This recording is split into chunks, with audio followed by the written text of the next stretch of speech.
سوڈانی، شامی اور عجمی نہیں ہے، ہم مسلمان ہیں، ہمارا جھنڈا ایک ہے اور مذہب ایک ہے۔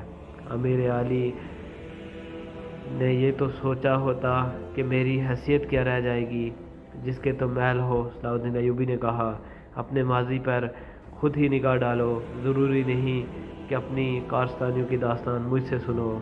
فوراً کاغذات تیار کر کے میرے نائب کے حوالے کر دو، 7 دن کے اندر اندر میرے حکم کی تعمیل مکمل ہو جائے۔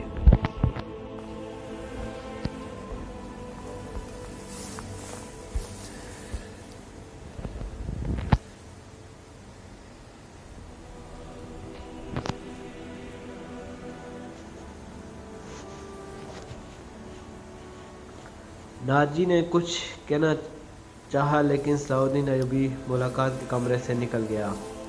یہ بات ناجی کے خفیہ حرم میں بھی پہنچ گئی تھی کہ زکوئی کو امیر مصر نے رات بھر کا شرف باریابی بخشا ہے۔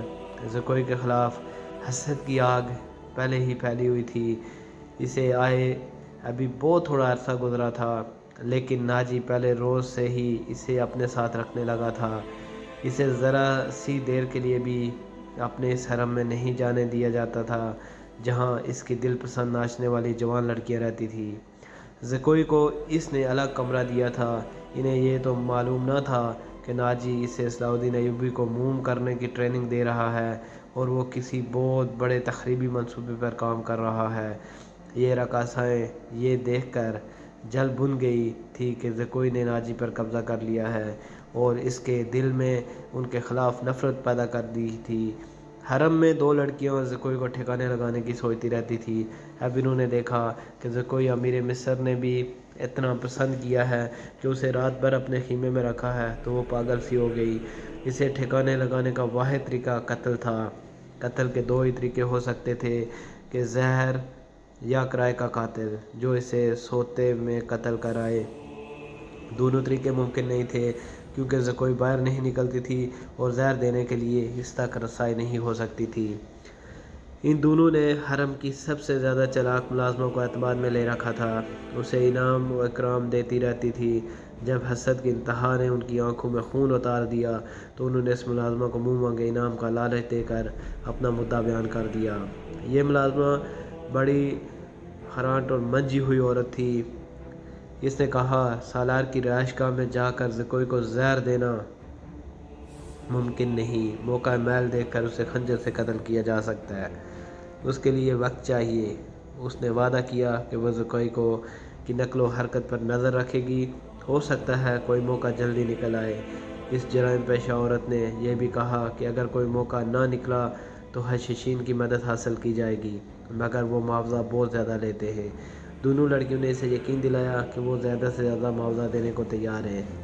ناجی بے حد غصے کے عالم میں اپنے کمرے میں ٹہل رہا تھا۔ زکوئی اسے ٹھنڈا کرنے کی بہت کوشش کر چکی تھی لیکن اس کا غصہ بڑھتا جا رہا تھا۔ وہ مجھے اس کے پاس جانے دیں، زکوئی نے چوتھی بار کہا، میں اسے شیشے میں اتار لوں گی۔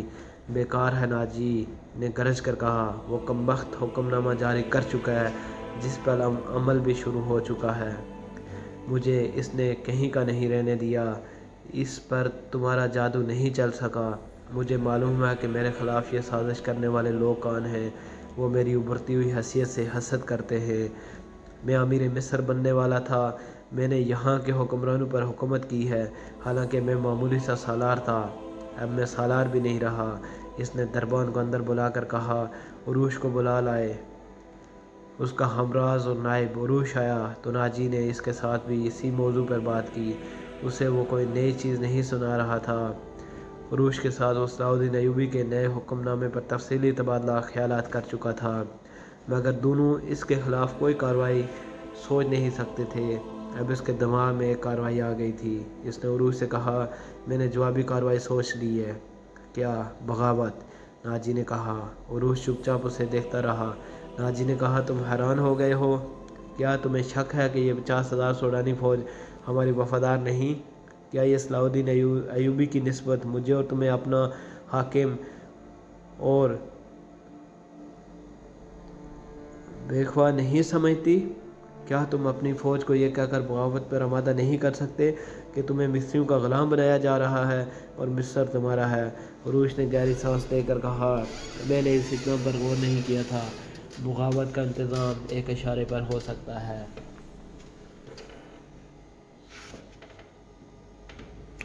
لیکن مصر کی نئی فوج بغاوت کو دبا سکتی ہے اور اس فوج کی کمک بھی مل سکتی ہے۔ حکومت سے ٹکر لینے سے پہلے ہمیں ہر پہلو پر غور کر لینا چاہیے۔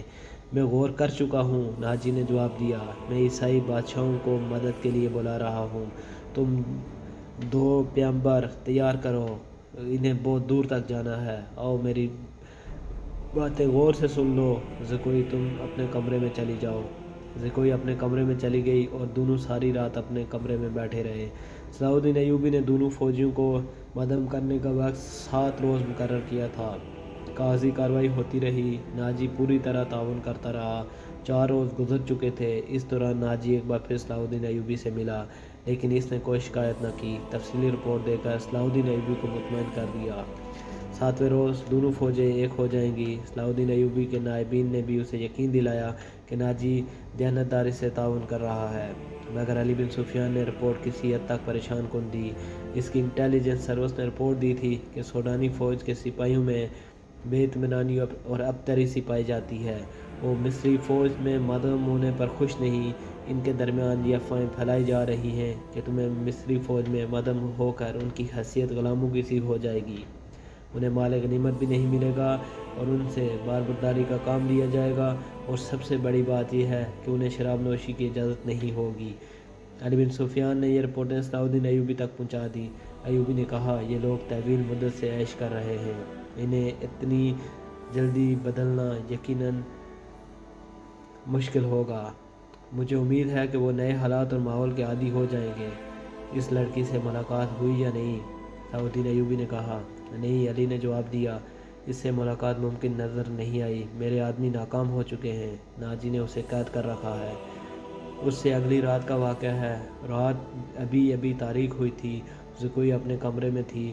ناجی عروش کے ساتھ اپنے کمرے میں تھا۔